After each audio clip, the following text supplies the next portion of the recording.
এরপরে কেন কাঁদো? পাথর কয়ের নবী মুসা এত বছর কান্না করে আমি বুঝতে পেরেছি আল্লাহর কাছে বেশি প্রিয় হলো কান্না বেশি। এখন আমি আল্লাহর কাছে আরো মুহাব্বতের হওয়ার জন্য আরো কাঁদতেছি। কান্না এমন এক দামি পুঁজি।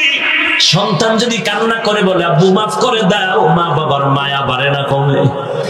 ছাত্র যদি বলে হুজুর বা স্যার আমারে মাফ করে দেন, মায়া কমে না বাড়ে? মা বাবা শিক্ষকের থেকে আল্লাহর মায়া কম, অনেক অনেক বেশি। যদি বান্দা একবার বলতে পারো হে মালিক, শয়তানের ধোকায় পড়ে গুনাহ করেছি, তুমি দয়া করে মাফ করে দাও, আর নামাজ ছাড়বো না, দাড়ি কাটবো না, বেপরদায় চলবো না, মা বাবার সাথে বেয়াদবি করবো না, উলামায়ে কেরামের সাথে বেয়াদবি করবো না, নবীর তরিকা মেনে 5 বেলার নামাজ পড়বো, কারো বরদোয়া নিব না। ও আল্লাহ, আপনি আমাকে মাফ করে দেন। আল্লাহ বলেন আমি ওয়াদা করলাম যদি তুই চোখের পানি ছেড়ে কান্না করো, আমি তোর জীবনের সব গুনাহ 1 সেকেন্ডে মাফ করে দিব। ও এলাকার বাবারা, ও বৃদ্ধ বাবাজি, পর্দার আড়ালের মা বোনেরা, আল্লাহ পাক সন্তান দান করেছেন।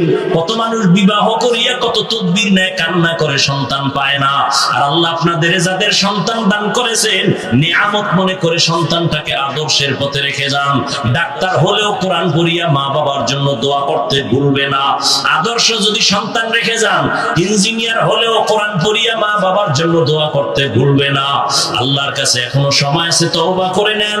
ও বাবাজি, আপনিও তওবা করেন। আপনার মতো কত বুড়া মানুষ মসজিদে গিয়া নামাজ পড়ে, আপনি কেন পারবেন না? এরে আম্মা জানেরা, আপনাদের মতো কত মা 5 বেলার নামাজ পড়ে, স্বামীর মাল হেফাজত করে, মোবাইলে সময় নষ্ট করে না, আপনি কেন পারবেন না? তওবা করে নেন, একটা নেককার সন্তানের মা হয়ে কবরে যান। ও যুবক বাবারা, আল্লাহর কাছে তওবা করে নাও। তবে সত্য কথা বয়ানের শুরুতেই বলেছিলাম, জানি না কার কপাল ভালো আর খারাপ। নবীজির বরকতি চেহারা দেখলো, কালেমা পড়লো না আবু জাহাল, আর নবীকে জবাই করতে আসিয়া ওমরের মতো বান্দা কালেমাওয়ালা হয়ে গেল। এই জন্য দুনিয়াতেও কিছু মানুষ থাকবে আবু জাহালের মেজাজওয়ালা, হাজারো বয়ান শুনবে, দিল নরম হবে না, কান্না করবে না, বরং বাহিরে গিয়ে আরো বিরোধিতায় লিপ্ত হবে, গুনাহ করবে। আর একদল আল্লাহর আশিক গোলাম হঠাৎ করে অন্তরে দাগ কাটতেছে, আরে আমি কি জীবনে কামাই করলাম, আমার তো গুনাহ ছাড়া কিছুই দেখি না।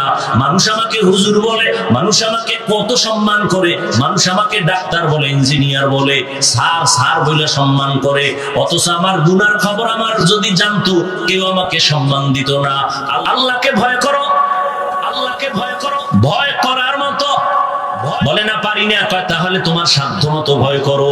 এখানে যারা বসে আছেন, আমি যদি প্রশ্ন করি আল্লাহকে কারা কারা ভয় করেন, সবাই বলবে আমরা করি। আমি টুপিওয়ালাও বলি আল্লাহকে ভয় করি, যে টুপি দেয় না সেও বলে আল্লাহকে ভয় করি। আমি দাড়ি রাইখা বলি আল্লাহকে ভয় করি, যে দাড়ি রাখে না সেও বলে আল্লাহকে ভয় করি।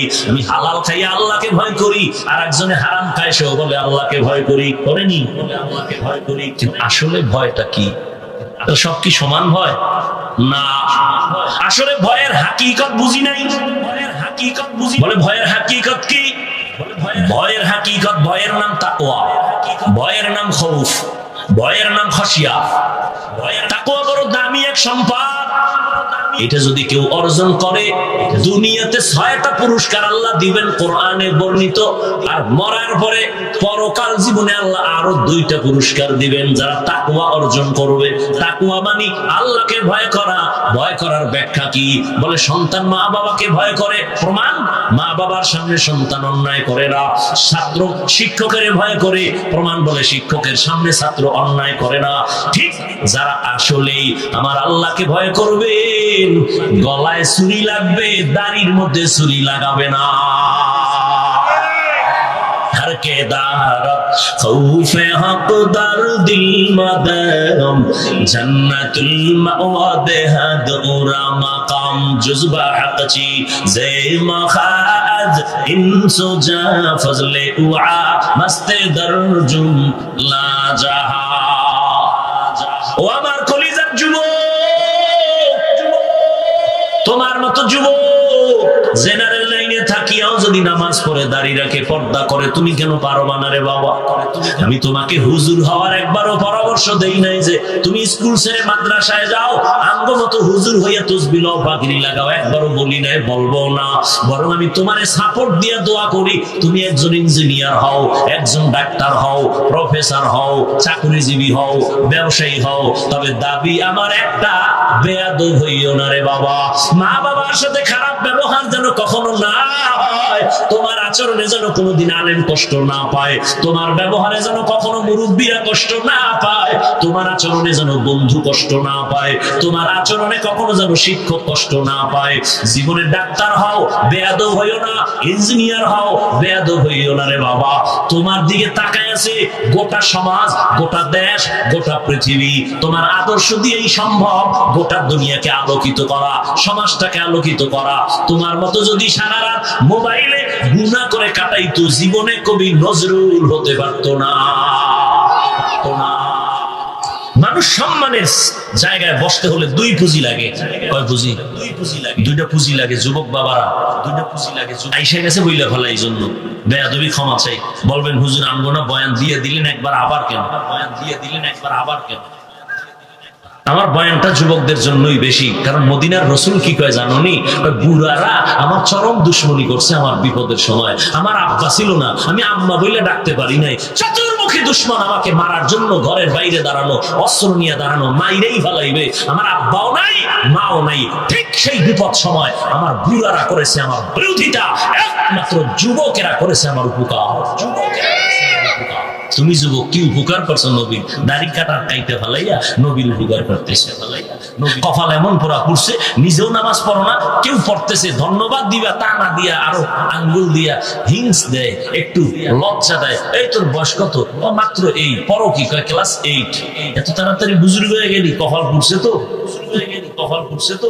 অথচ তোমার কি বলার দরকার ছিল? ভাই নবীজির সুন্নাত, নবীর তরিকায় নামাজ ধরছো, আলহামদুলিল্লাহ। দোয়া করিস আমিও যেন তোর মতো নামাজ ধরে ফেলতে পারি। আল্লাহ কত খুশি হয়ে যাইতো তোমার কথায়, আল্লাহ কত খুশি হয়ে যাইতো তোমার কথায়। কিন্তু কপাল খারাপ, কিন্তু কপাল খারাপ। নিজেও নামাজ পড়ো না, কেউ নামাজ পড়ে তাও পছন্দ করো না। নিজেও পর্দা করো না, কেউ যদি করে তুমি তাও পছন্দ করো না। নিজেও হালাল খাও না, কেউ যদি হালাল খায় তাও তুমি পছন্দ করো না।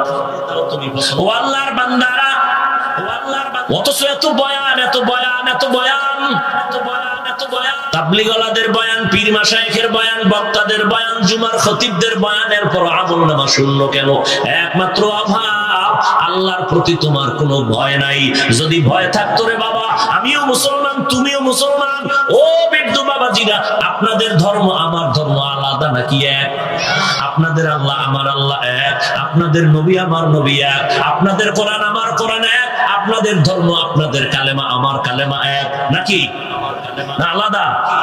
আপনার আমার কালেমা এক, আল্লাহ এক, নবী এক, কোরআন এক, কাবা এক, ধর্ম এক।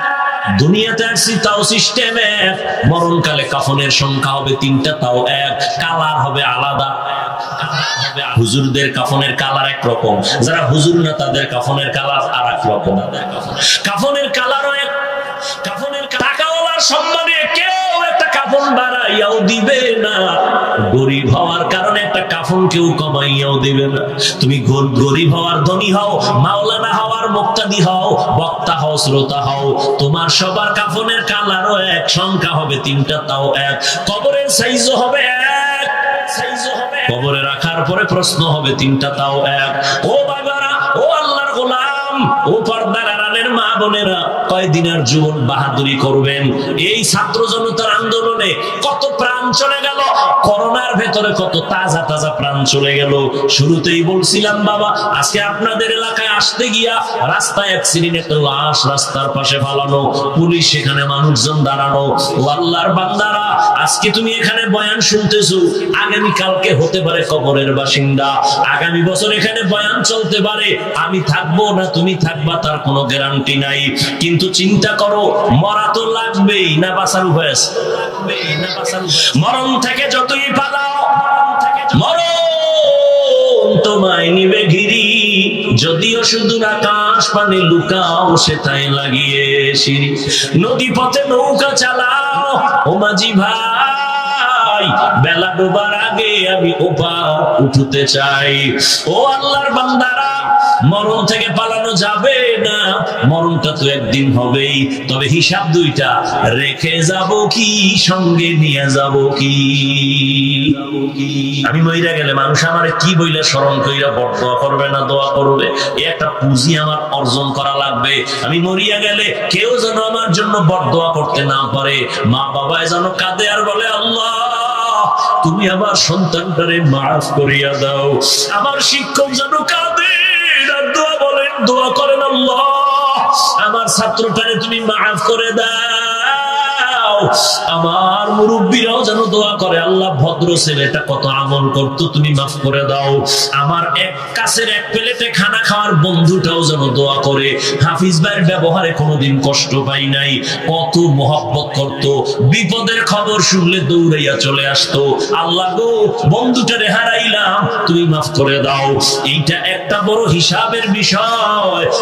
আর কবরে মাটি দিয়া সবাই যখন চলে যাবে, এবার আমার বন্ধু কবরের হালাত জানে না, আব্বা আম্মাও জানে না, হুজুরেরাও জানে না, আমার শিক্ষক জানে না। এখন ভিতরে কি হালাত হবে, আমার কিছু পুঁজি সেখানে যদি নিয়ে যাইতে পারি, ওখানেও আমার সুসংবাদ পাবো। এই জন্য ও আল্লাহর বান্দা, নবীজির সাহাবী ওসমান রাদিয়াল্লাহু তাআলা আনহু কবর দেখলে হাউ মাউ করে কান্না করতেন। অথচ জান্নাতের টিকিট হাতে রেডি, 10 জনের মধ্যে তিনি তৃতীয়। প্রথম আবু বকর সিদ্দিক, এরপরে ওমরে ফারুক, এরপরে ওসমান বিন আফফান, এরপরে হযরত আলী রাদিয়াল্লাহু আনহু আজমাইন। প্রত্যেকেই জান্নাতের টিকিট। তাদের ইবাদত কত সুন্দর, ইখলাস, তাকওয়া, নামাজ, তেলাওয়াত কত সুন্দর। এরপরেও তাদের কান্নার আওয়াজ, রহমতের নবী বলেন, মসজিদে নববীর পাশেই তো আমার হুজরা। আমি এশার নামাজ পড়িয়া কথা না বলে ঘুমাইতাম। যদি আমার চোখ বন্ধ থাকতো, কিন্তু আমার অন্তর কখনো ঘুমাইতো না। হঠাৎ রাতের গভীরে কান্নার আওয়াজ। কে মসজিদের মধ্যে কাঁদে গভীর রাত? আমি আস্তে করে উঠলাম, বের হইলাম। আমার মসজিদে কে কান্না করে রাতের গভীরে? আমি নজর দিয়ে দেখি, জান্নাতি সাহাবী আমার আবু বকর নামাজে দাঁড়ায় দাঁড়ায় কান্না করে, এরে আল্লাহর গোলাম, নবী বললেন, হে আবু বকর, নামাজে দাঁড়ায় রাতের গভীরে কেন কাঁদলেন? আবু বকর বলেন, ইয়া রাসূলুল্লাহ, কিয়ামতের দিন আল্লাহর আদালতে কেমনে দাঁড়াবো সেই ভয়ে কান্না করেছে। নবী বলেন, আপনার জান্নাতের টিকিট রেডি, আবার কেন কান্না? আবু বকর বলেন, ইয়া রাসূলুল্লাহ, আল্লাহ যদি আমার টিকিট ক্যান্সেল করে দেয় কোনো কারণে, রাগ করি আমার আমলের কারণ, তখন আমার উপায় কি হবে? সাহাবায়ে কেরামরা যদি এত ভয় নিয়ে কাঁদতে পারেন, তো আপনার আমার উপায় কি? এই যে আমি টুপি পরছি, জামা পরছি, নামাজ পড়ি টুকটাক, এটা তো মানুষের দেখাবার জন্য। একা একা যখন নামাজ পড়ি 10 রাকাত পড়তে আমার 3 মিনিট লাগে না। মানুষের সামনে যখন দাঁড়াই, আমার 4 রাকাত পড়তে 6 মিনিট চলে যায়। মানুষকে দেখাবো, আমি বুজুর্গ, আর আপনারা যারা নামাজই পড়েন না, আপনার উপায় কি? जिंदगी में बंदगी तू करना है, जिंदगी में बंदगी तू करना है, जिंदगी में बंदगी शर्मिंदा है, जिंदगी में बंदगी शर्मिंदा है। दुनिया में हो दुनिया का तलबगार ना हो, बाजार से गुजर हो खरीदार ना हो। ये दुनिया एक मिसल कागज फूल है, ये दुनिया एक मिसल कागज फूल है, जिंदगी में बंदगी तू करना है, जिंदगी में बंदगी शर्मिंदा है। जिंदगी बे बंदगी शर्मिंदा है। ও আল্লাহর বান্দারা, আমিও যদি আজকে দাড়ি কেটে প্যান্ট শার্টটাই লাগাইয়া রাস্তায় বাহাদুরের মতো ঘুরতাম, কেউ আমারে বাধা দিত না। টুপি মাথায় দিছি, মাথা গরম লাগে, তোমার থেকে কম বুঝি না। দাড়িটার কারণে যৌবনের ভাব চলে যায়, তোমরা যুক্তি দাও যেগুলো, সেগুলো শুনাইতেছি। দাড়ির কারণে যৌবনের ভাব চলে যায়, তাও কিন্তু শুনি এবং বুঝি, তারপরও কাটি না। লম্বা জামাটা পরার কারণে শরীরটা গরম লাগে, তাও বুঝি। শুধু কি তাই, এই টুপি দাড়ির কারণে আমরা কত মানুষ গালি দেয়, কত বাজে কথা বলে, তাও শুনি। এরপরও কেন টুপি ফালাই না, নামাজ ছাড়ি না, হারাম খাই না? একমাত্র কারণ আমার আল্লাহর কোরআন সত্য, নবীর কথা সত্য, কোনো মিথ্যা নাই। ১৫০০ বছর পর্যন্ত বহু পণ্ডিতেরা অপচেষ্টা চালাইছে, কোরআনে কোনো ভুল বের করা যায়নি, পারছে?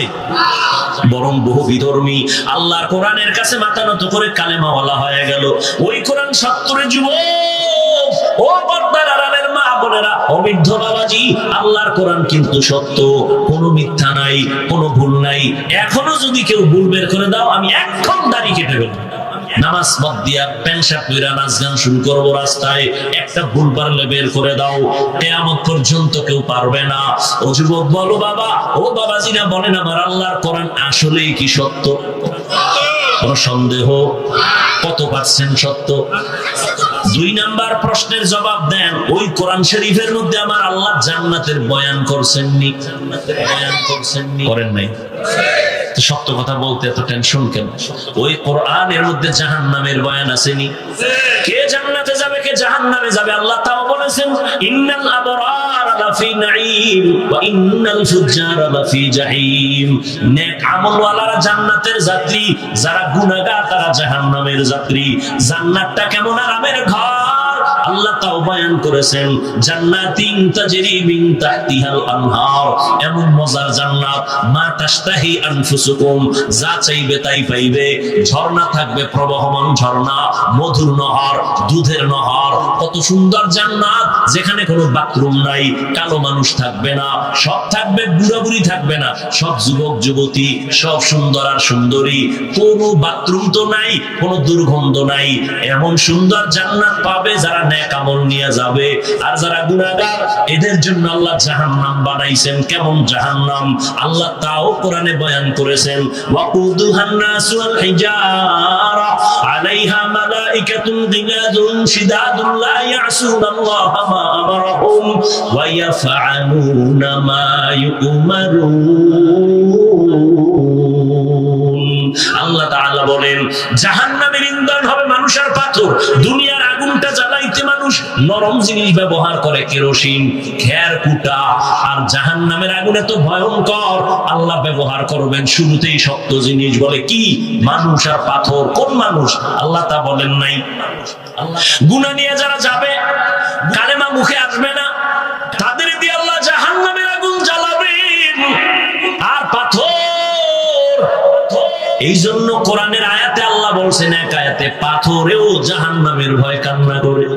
সুম্মা কাসাত কুলুবুকুম মিন বাদি যালিকা ফাহিয়া কাল হিজারা আও আশাদ্দু কাসওয়া ওয়া ইন্না মিনাল হিজারাতি লামা ইয়াতাফাজ্জারু মিনহুল আনহার ওয়া ইন্না মিনহা লামা ইয়াশাক্কাকু ফায়াখরুজু মিনহুল মা ওয়া ইন্না মিনহা লামা ইয়াহবিতু মিন খাশিয়াতিল্লাহ وَمَا اللَّهُ بِغَافِلٍ عَمَّا تَعْمَلُونَ।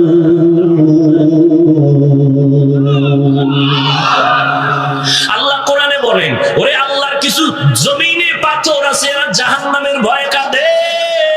কিছু কিছু পাথর আছে, কান্না করতে করতে ঝর্ণা বের হয়ে গেছে, অনবরত পানি পড়ে। সিলেটের পাহাড়ে যাও, জাফলংয়ে যাও, ওরে বাবা চট্টগ্রামে যাও, ওরা পানি ঝর্ণা না, আল্লাহ কোরআনে কয় এটা জাহান্নামের ভয়ে কান্না করে।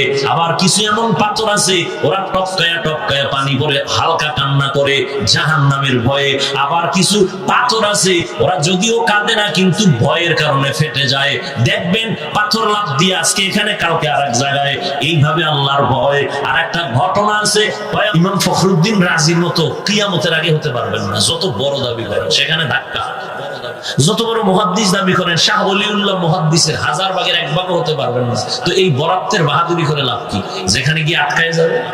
আর সব মুহাদ্দিস মুফাসসির বক্তা সবকিছু এক পালায় দিলেও সাহাবায়ে কেরামের সমান হবে নাকি হবে? সমস্ত সাহাবায়ে কেরামদের বড় বড় মুফাসসির, বড় বড় মুহাদ্দিস, বড় বড় মুফতি এক জায়গায় করলো, আমার রাসূলের সমান হবে? বরত্ব কেন হবে? এজন্য নবী বলছেন মানুষের সৌন্দর্য আদবের মধ্যে। আদবের আরেক নাম সুন্নাত।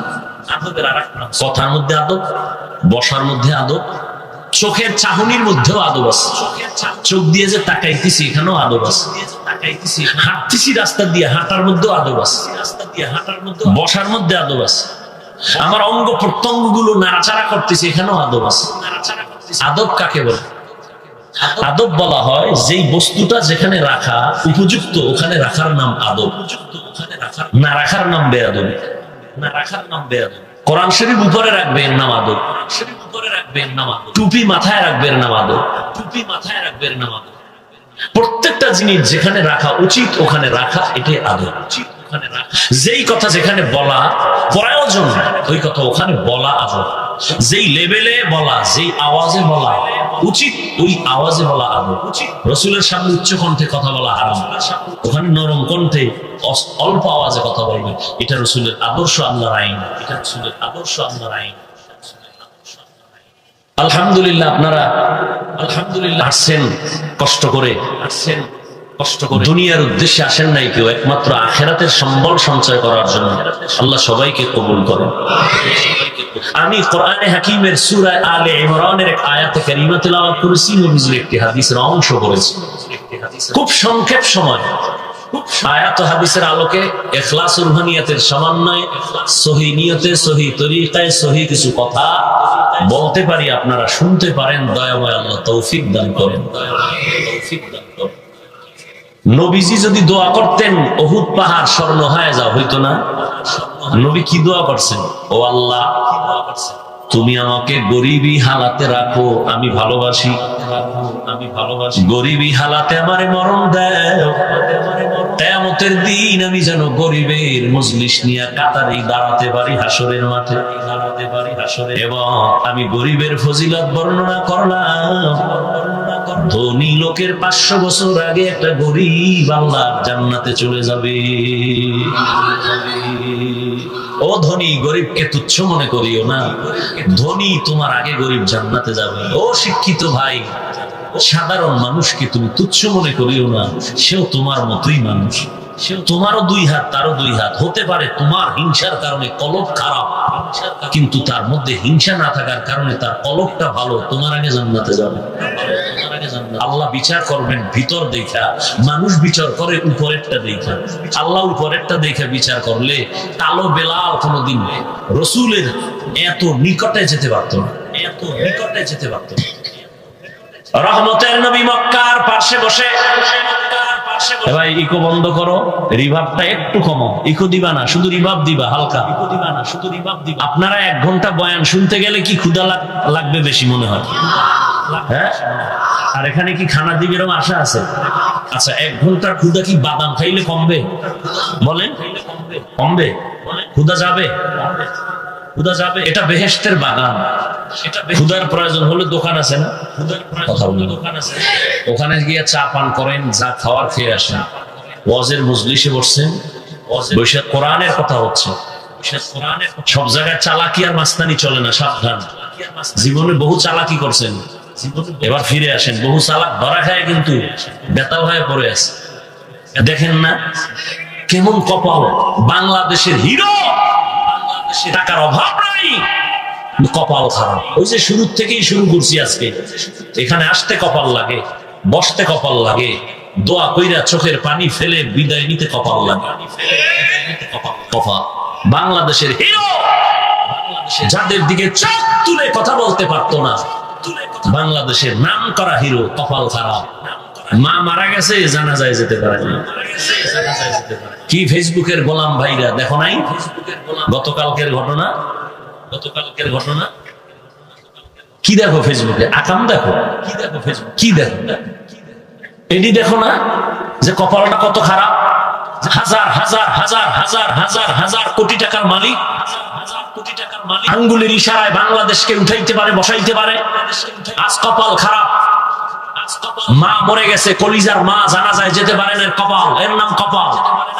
একটু আগেই বলেছি বান্দা চাইলে কিচ্ছু হয় না, আল্লাহ চাইলে সব হয়, এর নাম কপাল। চালাকি জীবনে বহু করছো, জায়গা মতো ধরা খেয়ে গেছে।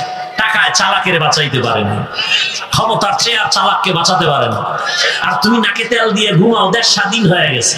মুসলমানের বাচ্চা ওই দিন তেল দিয়ে নাকে তেল লাগায় ঘুমাবি যেদিন ওয়াজ চলবে ময়দানে, কোন বেনামাজি সুৎখোর থেকে অনুমতি নেওয়ার কোনো প্রয়োজন হবে না। মুসলমানের বাচ্চা তেল লাগায় নাকে ঘুমাবি স্বাধীন যেদিন এদেশের মসজিদের কমিটিতে কোন সুৎখোর বেনামাজি ঢুকার সাহস হবে না। মুসলমানের বাচ্চা তেল লাগায় নাকি ঘুমাবি স্বাধীন যেদিন এদেশের কোরআনের মাদ্রাসাগুলোর মধ্যে কোন সুৎখোর, কোন বেনামাজি নজর পড়বে না, হস্তক্ষেপ থাকবে না।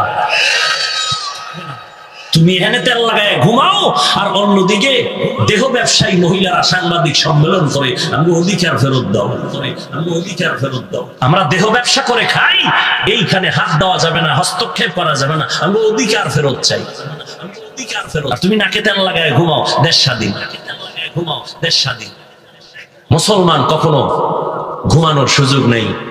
আমার কলিজার ভাই মুগ্ধ জীবন দিয়েছে, আবু সাইদ দিয়েছে, কাফনের কাফন রেডি থাকো, একবার না। মুসলমান প্রয়োজনে দিনের জন্য, কোন দলকে নামানোর জন্য আর উঠাবার জন্য জীবন নয়, ইসলাম দুনিয়াতে মানুষের অধিকার রক্ষার জন্য, ইসলামের জন্য, রসুলের আদর্শ বাস্তবায়নের জন্য জীবন একবার না বারবার প্রয়োজন হলে জীবন দিতে হবে, রক্তের প্রয়োজন হলে রক্ত দিতে হবে। কাফন নিয়ে রেডি থাকো মুগ্ধের মতো, ওই কাতারে তোমাকেও সামিল হতে হবে।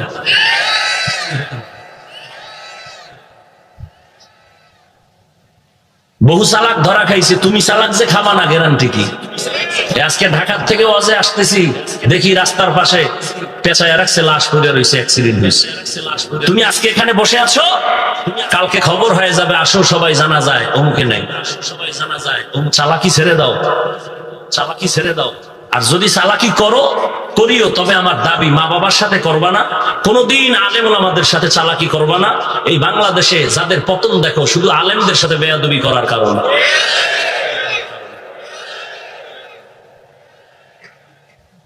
তুমি আমি হাফিজুর রহমানের বিরুদ্ধে যদি ফেসবুকে লিখতেই থাকো, কপাল তোমার পূর্বে, আমার কিছু হবে না। আলেমের বিরুদ্ধে যারা যাবে ওদের কপাল নষ্ট হবে, আলেমদের কিছু হবে না। কারণ এই জমিন ইসলামকে বাস্তবায়নের জন্য উলামায়ে কেরাম ছাড়া ভিন্ন কোনো গার্ডিয়ান নেই। অতএব উলামায়ে কেরাম, নবী বলে গেছেন ওয়ারাসাতুল আম্বিয়া, সব জায়গায় বেয়াদবি চলে না, সব জায়গায় বেয়াদবি চলে না। জীবনে যা করছো না করছো ফিরে আসো, যা করছো না করছো ফিরে আসো। আমি একটু আগে বলে আসছি ঝিনাইদহে, যুবকদেরকে, এই যুবক, যুবকদেরকে, তোর মধ্যে যে মেডিসিন আল্লাহ দিছে, তুই একা চাইলে আল্লাহ কবুল করলে পুরো পৃথিবীটাকে কন্ট্রোল করতে পারো। সেই ম্যাগনেট তোর ভেতরে আছে, মেডিসিন আছে, আখলাক আছে, বুদ্ধি আছে, আখলাক আছে, বুদ্ধি আছে। 40 বছরে তোর চেহারা থাকবে ফুটন্ত গোলাপের মতো, কিন্তু 25-30 বছর মাত্র তোর বয়স, তোর চেহারায় আলো নাই কেন, উজ্জ্বলতা নাই কেন, তোর চেহারা দেখলে মায়া লাগে না কেন? বিষয় কি? সারা রাত মোবাইলে গুনাহ করে করে চেহারাটাকে নষ্ট করে ফেলেছো। আল্লাহ না করুন যদি আজকে তুই মরো, তুই জানো তুই কি কামাই করছো এই বয়সে? তোর মা বাবার বরদোয়া। মা বাপ যদিও কানবে, ভিতরি ভিতরি খুশি, ছেলে মরে গেছে, বালার থেকে বাঁচছি, মুসিবত থেকে বাঁচতে পারছি, কারণ আমার সন্তানের দুর্ব্যবহার আর চরিত্রের কারণে সমাজে মুখ দেখাইতে পারি না, আল্লাহ নিয়ে গেছে, ভালা গেছি। তুই এবার চিন্তা কর, তোর এই 25-30 বছরে অর্জন কি করছো? মা বাবার বরদোয়া, আলেমদের বরদোয়া, শিক্ষকদের বরদোয়া, ওলামায়ে কেরামের বরদোয়া। তোর জীবনের পাওনা এই অর্জন, বরদোয়া। তোর লজ্জা কই? তোর লজ্জা কই? অথচ তোমার মতোই যুবক জীবনে মাদ্রাসায় পড়ে নাই, স্কুলে পড়ে, কলেজে পড়ে, 5 বেলার নামাজ পড়ে, কথা বলার আগে সুন্দর করে সালাম দেয়, মা বাবার খেদমত করে। সত্য কথা স্বীকার করো, মানো আর না মানো। তোমার মতোই যুবক, মাদ্রাসার ছেলে না, স্কুল কলেজে পড়ে, চাকরি করে, ব্যবসা করে, শ্রমিকের কাজ করে, নদীতে মাছ ধরে, কৃষি কাজ করে, 5 ওয়াক্ত নামাজ পড়ে, কথার আগে সালাম দেয়, মোবাইলে অযথা কারোর সাথে সময় নষ্ট করে না, কোনো মেয়ের চরিত্রের উপরে হামলা করে না। সত্য কথা আল্লাহকে সাক্ষী রেখে বলো, নাই? তুমি তোমার কপালে জুতা মারো, তোমার কপালে জুতা মারো, নিজে নিজে নিজের জুতা খুইলে কপালে মার, যে আমার কপালে তো খারাপ কেন, আমার মা আমার জন্য দোয়া করে না কেন, আমার মা আমার ব্যবহারে কষ্ট পাইয়া কেন বরদোয়া করে, না হয় মোনাজাতে সবাই কাঁদে, আমার চোখে পানি আসে না কেন? অবশ্য আল্লাহ তোর কারণে তুই যে গুনাহ করো, রুমের ভেতরে বসে সারা রাত কানের মধ্যে গানের তার লাগায় ঘুমাও, মা জানে না, বাপ জানে না, আল্লাহ দেখে না? ঘুমের মধ্যে মানুষ মরেনি? মরে। তুই যদি মরো, আজরাইল যদি আইসা দেখে কানের মধ্যে গানের তার লাগানো, কানের মধ্যে গানের তার লাগানো,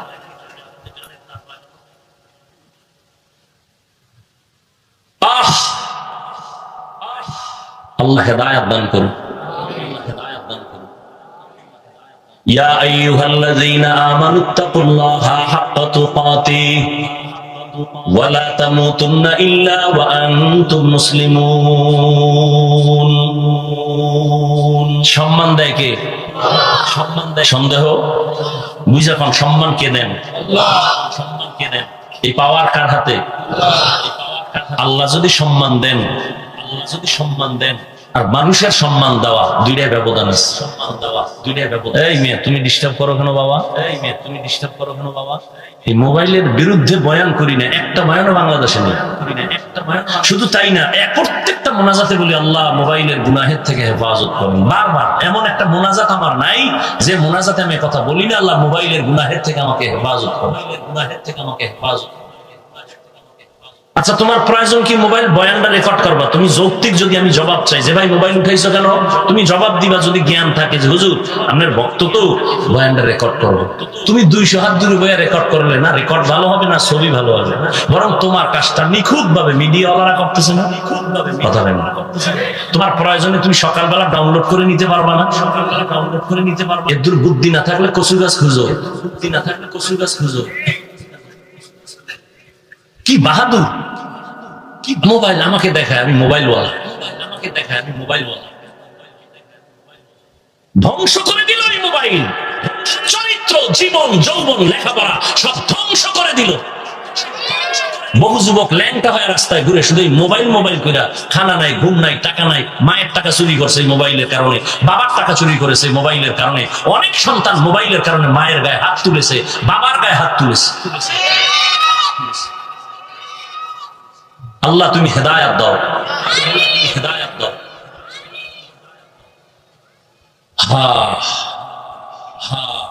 নিজের বুঝাও যে ও মন, আমার কপাল এত খারাপ কেন?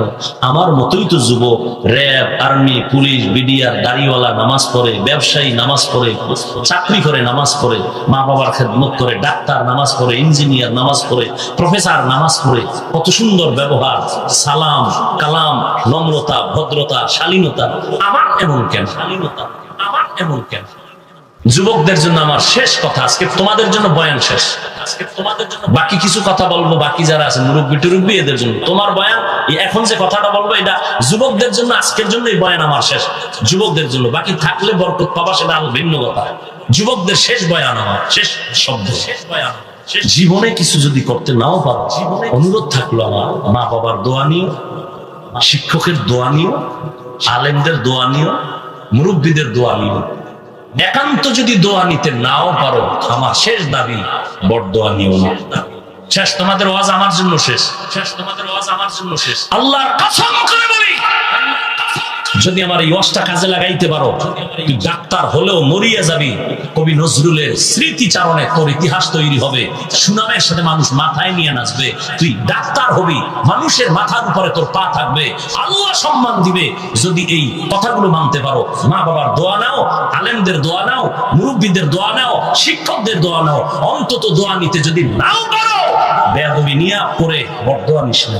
আল্লাহর কসম করে বলি, বড়দোয়া যদি নাও, মা বাবার বড়দোয়া মৃত্যুর আগে পঙ্গু হয়ে যাবি। শিক্ষকের বড়দোয়া মরার আগে বিছানায় পড়ে থাকবি। আলেমদের বড়দোয়া এই জমিন থেকে পস্তে পস্তে কষ্ট পেয়ে বিছানায় মরবি। পায়ে ধরে বলি, দোয়া নিতে না পারলেও বড়দোয়া নিস না। এটা যুবকদের প্রতি আমার কলিজার দাবি, যুবকদের প্রতি আমার কলিজার দাবি। তোমাদের ওয়াজ শেষ, তোমরা গেলে যেতে পারো, তোমাদের ওয়াজ শেষ, তোমরা গেলে যেতে পারো। এবার অন্যদের জন্য ওয়াজ করবো, তুমি যদি শুনো ফায়দা হবে, গুনাহ হবে না। যদি শুনো ফায়দা হবে, গুনাহ হবে না। আমি হাফিজুর রহমানের, তোমার বলার দরকার কি? ওনার কিছু নাই, আমি তো আমারটাই বলি। আমার এলেম নাই, আমল নাই, কিচ্ছু নাই। আমার থেকে ভালো এলেমওয়ালা, আমলওয়ালা, কণ্ঠওয়ালা অভাব নাই।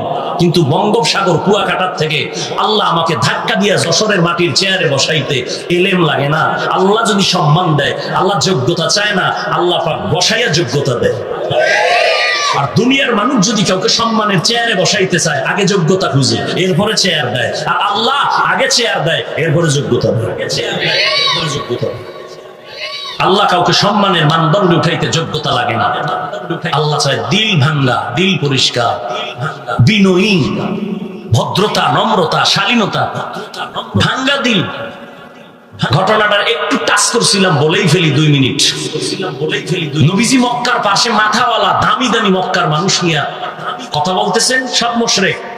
নবীর দিলের তামান্না যদি একটু সময় দেই দেখিনি কালেমা বলে, দেখিনি কালেমা। ইতি টাইমে পেছন থেকে একজন রাসূলের সাহাবী, অন্ধ, দুর্বল, গরীব, লাঠি হাতে নিয়ে নবীজির ওই মজলিসের পাশের পিছনে এসে হালকা করে নবীরে সালাম দিছে। নবীজি একটু হালকা তাকায়া জবাব দিছেন, দিয়ে আবার ওদিকে তাকাইছেন মাথাওয়ালার দিকে। ওই অন্ধ, গরীব, অসহায়, দুর্বল মানুষটা দূরে যায় বয়ে গেছে, চুপ করে বসে আছে। আল্লাহ কয়, জিব্রাইল তাড়াতাড়ি নবীর কাছে যা, তাড়াতাড়ি নবীর কাছে যা। নবীরে গিয়ে বল কি? নবীরে গিয়ে বল কি? আবাসা ওয়া তাওয়াল্লা আন জাআহুল আ'মা। আয়াত দিয়ে পাঠাই দিল, যাও। আয়াত অর্থ কি? নবীরে গিয়ে আয়াত দিয়ে বলো, এই মাতাওয়ালার দাম আমার কাছে একটাও নাই, শিক্ষিত মিক্ষিত এর কোনো মূল্য নাই। ওই যে গরিব, অসহায়, অন্ধ, আমা, কোরআনের আয়াত, ওই যে গরিব, অন্ধ, রাসূলকে বলো তাড়াতাড়ি ওদিকে মনোনিবেশ করতে, তাড়াতাড়ি ওদিকে মনোনিবেশ করতে। জিবরাইল এসে হাজির, আয়াত দিয়ে দিলেন। জিবরাইল এসে হাজির, নবীজি আল্লাহ তো ওকে পছন্দ করে, এদের পছন্দ করেন, এদের পছন্দ করেন। হাদিসের শেষ ব্যাখ্যায় লেখছে, নবী যতদিন ওই সাহাবী জিন্দা ছিল, নবী ওই দিন থেকে যেখানেই বসতো নবীর নজরে থাকলেই নবী চাদর বিছিয়ে দিতেন, থাকলেই নবী চাদর বিছিয়ে দিতেন। সফলতা আর দুর্বলতা তুমি কি মাপকাঠি জানো? তোমার কাছে কি আছে?